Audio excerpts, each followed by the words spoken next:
Sir, are you now willing to divulge the name of mayor na sabi mo nag-handle ng Pogo owned by Mayor? Alam na ni Marlon kung sino. Basta he's a mayor.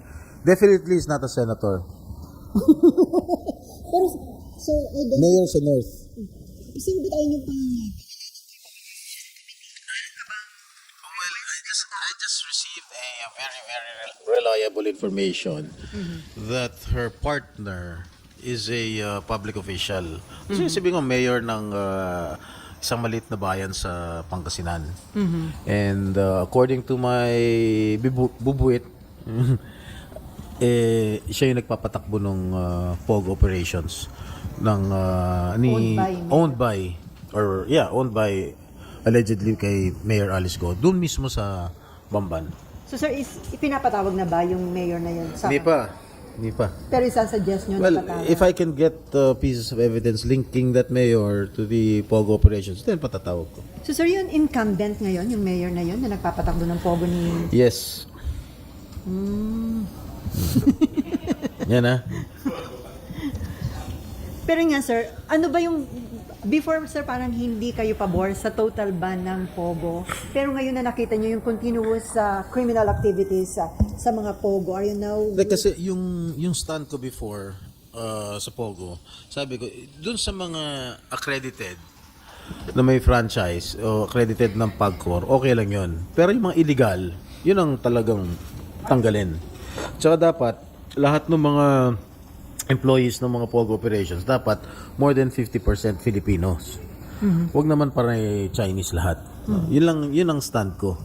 Kaya lang, sir, ang problema, maging accredited Pogo involves sa criminal activities like Ayun, sa Bantala. that's a different story. Pagka accredited, kapag involved sa mga criminal activities, dapat palayasin na kagad yan.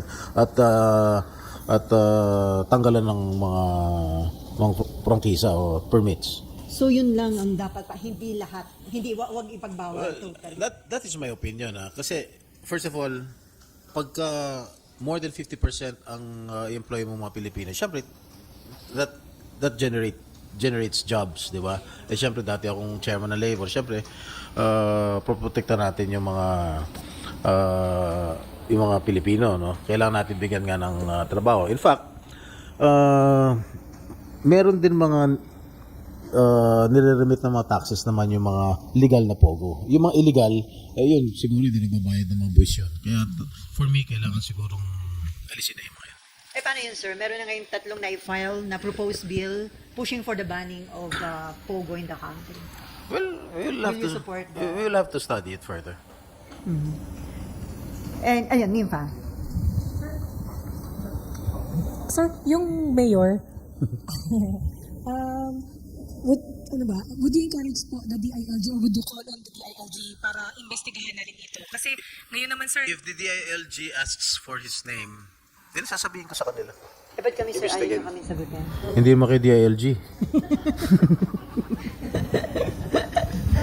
sir, hindi ba hindi ko makontak ang DILG sa inyo para anumin or... Hindi, wala. Pero palagay ko alam na nila yun kung sino yun.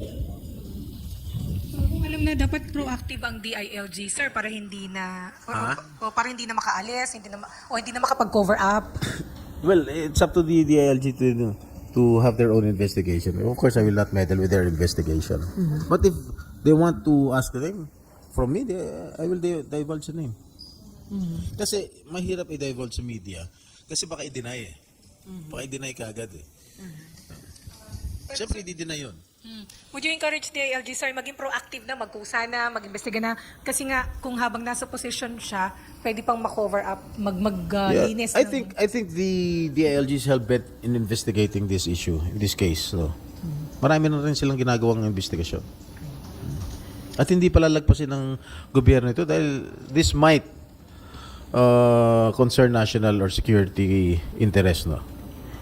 Nakuha nyo rin ba yung, kasi lagi sinasabi na may national security concern. So, ibig sabihin na nakita nyo rin yung information dun sa allegedly hacking and surveillance activities inside that Pogo in Banban? Well, I haven't received any information yet. Sir, hindi ba nakakabahala na yun na yung mga local officials na i-involve na pati sa Pogo? Well, it sounds alarming for me.